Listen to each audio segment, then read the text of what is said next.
I think Nintendo hates home consoles. It's 2025 and I just now realized that Nintendo hasn't made a dedicated home console since the Wii. And the Nintendo Wii came out damn near 20 years ago. Because I made a video earlier this month about the Nintendo Switch 2, and just thinking about Nintendo consoles in general, they have not made a dedicated home console in almost 2 decades. And I kind of want to talk about why, because it's very interesting as to why Nintendo decided to go for the portable / home console route and not just the straight up dedicated home console that we've seen Sony and Microsoft do. Now a word from our sponsors. Hi, before using Dubby, I was a father of 12. But now, after Dubby, I'm a deadbeat dad. Oh, brother, this guy stinks! Let's see what we got in here for the Dubby. Bit Dubby! We got the motherfucking... We got the motherfucking... We got the motherfucking... Oh, shit. So the first flavor of Dubby, we have peach and beet. You what? Second flavor of Dubby, we got the dragon mayo. Next flavor we have laxative. What? Oh, Laxy grenade. Next flavor we have this is a 0 sugar powder pack. And last but certainly not least, we have Heinz Berry Splash.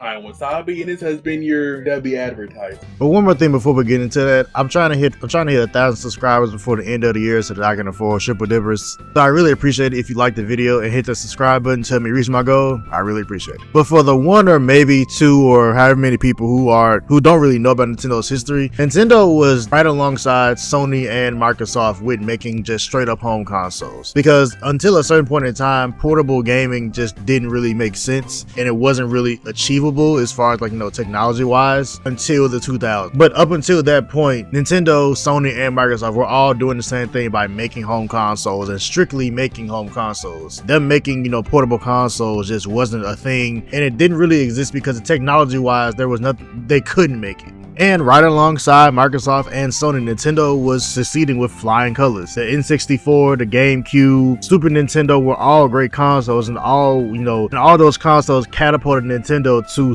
superstar status to be among the big 3 as far as gaming companies went. It was always Sony, Microsoft, and Nintendo. But like I said previously, over the past 20 years, Nintendo has basically done the opposite. Nintendo hasn't released a dedicated home console since the Nintendo Wii. Nintendo has kind of, grasped a hold of the portable gaming market and essentially been the only one who's dabbled in it since then. Sony and Microsoft have also tried to do the, whole portable game console thing, but it just didn't really work out for them, or it wasn't much of a success as they wanted it to. And it got me thinking, will Nintendo ever make a home console again? I think they should, because it's not like Nintendo's home consoles weren't bad by any means. Nintendo's home consoles were great. The Wii and the GameCube were personally my 2 favorite Nintendo home consoles that they ever made. And with the Nintendo Wii being one of, if not the best, selling gaming console of all time, you would think that would incentivize Nintendo to also keep making home consoles. The GameCube sold well, had plenty of, timeless games on it. Smash Bros. Melee, Zelda, Metroid, Mario Kart Double Dash, plenty of great games were on the GameCube. The Nintendo Wii revolutionized gaming as we saw it, which is what Nintendo was really known for, back in the olden days. Nintendo was kind of known for, pushing the envelope and, doing things that, weren't the norm, or, doing things that had never been seen before. Because something like the Wii, motion controls had been slightly dabbled in, in the 80s with, the game glove that they came out with, like the power glove type of thing. But it never was, fully, but the dream was never fully realized. And the Nintendo Wii set a new standard in the gaming industry that hasn't really been touched since. Because motion controls before the Wii didn't really exist. And Nintendo found a way to not only make it work, but to make it great and to make it amazing. The Nintendo Wii is by far still to this day the best motion control gaming system that we have to date, even though it is 20 years old. No gaming company has been able to replicate the smoothness and I guess the easy to learn, motion control that Nintendo was able to with the Nintendo Wii. Sony historically tried and failed with the PlayStation Move, even in some commercials poking fun at the Nintendo Wii. Greetings, people of March 2010. Kevin Butler here, coming to you from the future. That's right, all the way from November 2010. Let me tell you, the future is crazy. We all eat our food through straws. And we're all still reeling from the shocking end of the baseball season. That's right, Kansas City in 6, so call your bookie. And of course, the arrival of the future of gaming, the PlayStation Move, which has been an incredible success, so thank you. This thing's about as futuristic or now-eristic as it gets. You've got the controller and a camera with microphones working together to give you total control over your gaming experience. Not just like this, but this way too. Because real boxers don't hit like this. Plus, PlayStation Move's not only crazy precise, it's also got what we in the future call buttons, which turn out to be pretty important to those handful of millions of people who enjoy playing shooters, platformers, or, well, anything that doesn't involve catching a big red ball. So, I mean, come on. Who wants to pretend their hand is a gun? What is this, 3rd grade? Pew, pew, pew, pew. As you can see, the PlayStation Move allows us to immerse players in the game like never before. I'd love to tell you more, but I'd hate to cause a rift in the whole space-time continuum thing. Believe me, that gets messy. Oh, and if you happen to run into the present-day me, please tell me to avoid the Cinco de Mayo flan. Thank you.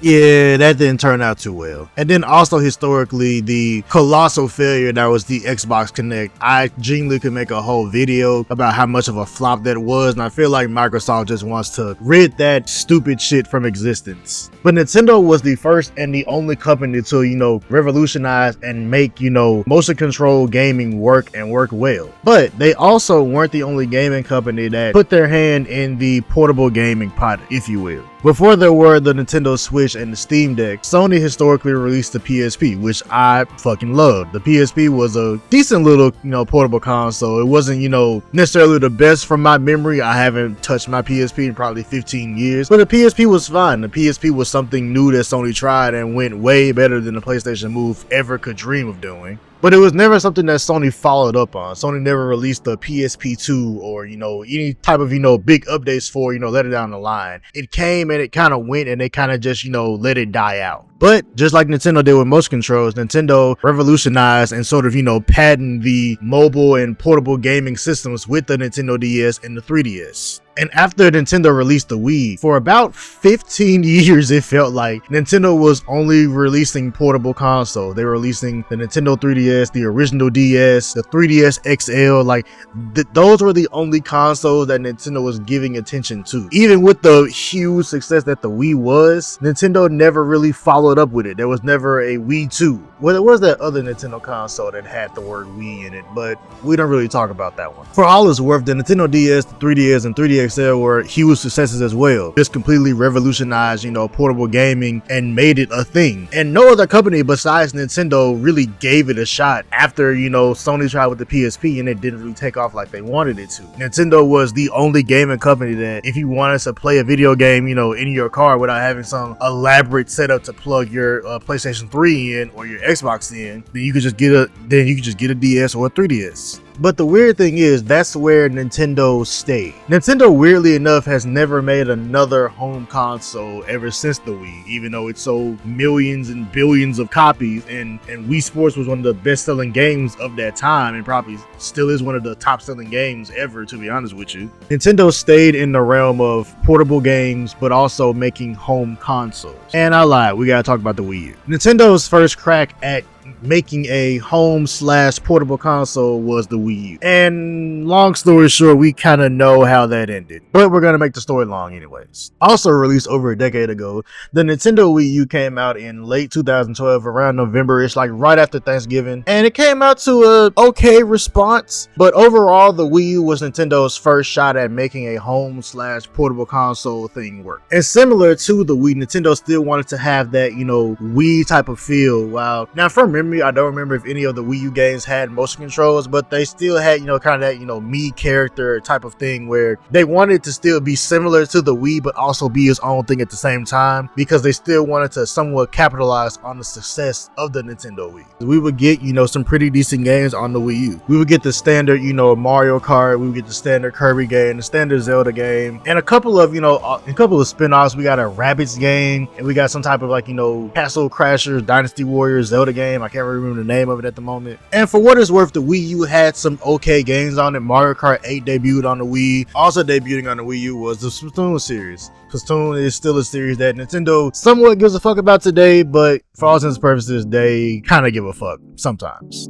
But it was some okay games on the Wii U, but it just didn't hit the same as the Nintendo Wii. It just didn't. We all know the failure that was the Wii U. The Wii U just did not last. Even with Smash Bros. 4 being a okay entry in the Smash Bros. Game, into the Smash Bros. Game series, it just wasn't enough and it did not compare, and it didn't really hold a candle to the Nintendo Wii. It was a far better console and had far better games and far more interesting set of games than the Wii U did. So this essentially being Nintendo's first, console flop in well over 30 fucking years. The Nintendo Wii U did kind of set Nintendo back, and as a young preteen or teenager when the Nintendo Wii U was kind of, fading into, obscurity, I kind of figured that Nintendo would go back to, making regular home consoles, just like, Sony and Microsoft, and make a Nintendo 3DS, 4 or 4DS or something like that. And to kind of keep going with the cycle of having a separate home console along with a portable console like they did in the past. But I was then proven wrong, because in early 2017, Nintendo released the now Nintendo Switch 1 to essentially every other area around the same time. And unlike the Wii U, it was a massive success. The Nintendo Switch was essentially Nintendo's proof that a portable / home console gaming system could work if you do it right and actually make the system good and give it good games. And the Switch needs no further introduction. The Switch has had so many great games: Mario Kart 8 Deluxe, Breath of the Wild, Tears of the Kingdom, some Pokemon games, maybe sort of kind of great, maybe not really, and your Kirby and your Metroid and etc, etc. But since the Switch did so much better than the Wii U, it's kind of insane how much better it did. I don't know if Nintendo was just upset at how bad the Wii U flopped and they just immediately went back to the drawing board, but they were determined to make the portable / home gaming console thing work, and they did, because now the Nintendo Switch has become the staple for the portable game system. Even though now we have things like the Steam Deck and stuff like that, and portable gaming is way more of a thing now than it ever was 20 years ago, Nintendo again revolutionized gaming by making the portable / home console thing actually work and be a thing that gaming companies could look at. Maybe we'll see Microsoft do this in the future with their home / portable console. Hell, we might even see Sony try it again with portable gaming, maybe someday in the future. Who knows? At this point, who knows?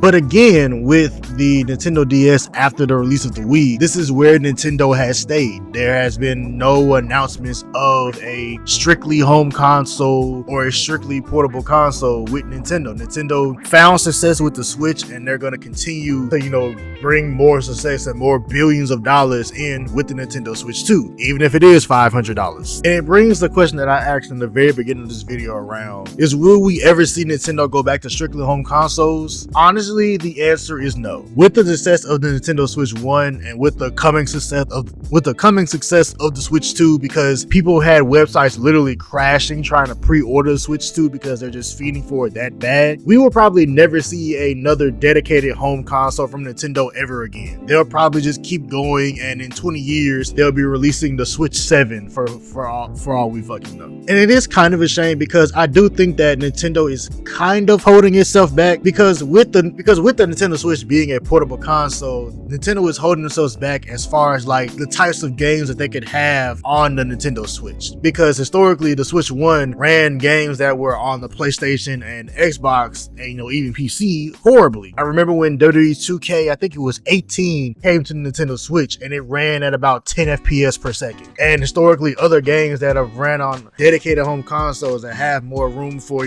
bigger processors and bigger fans, and just overall a better performance for games that require more performance, the Switch has always kind of been last place with that. Now, graphic quality and 4K resolution has never been Nintendo's primary thing, but it does kind of beg the question of what type of games could Nintendo make with current technology, with bigger processors and just better overall equipment? What type of games could we actually even get from Nintendo? Or would they even make any type of different games, or would they just stay with the same old like they have? Because literally and figuratively, what if Nintendo just made a bigger version of the Switch that was just dedicated for home? Could we see more and more games that are originally never going to be on the Switch because because it would just blow up your entire console. Could we see those games come to the Switch? Could Nintendo get more ports for games that, you know, aren't on the Switch, that would never be on a Nintendo console? I think the long and short answer of it is no. Because how popular the Switch became and how popular Switch 2 is going to become, we'll never see Nintendo make a dedicated home console, because they just don't really see a point in making a dedicated home console when they're already making one that's home and portable and already making millions, probably billions of dollars from it. So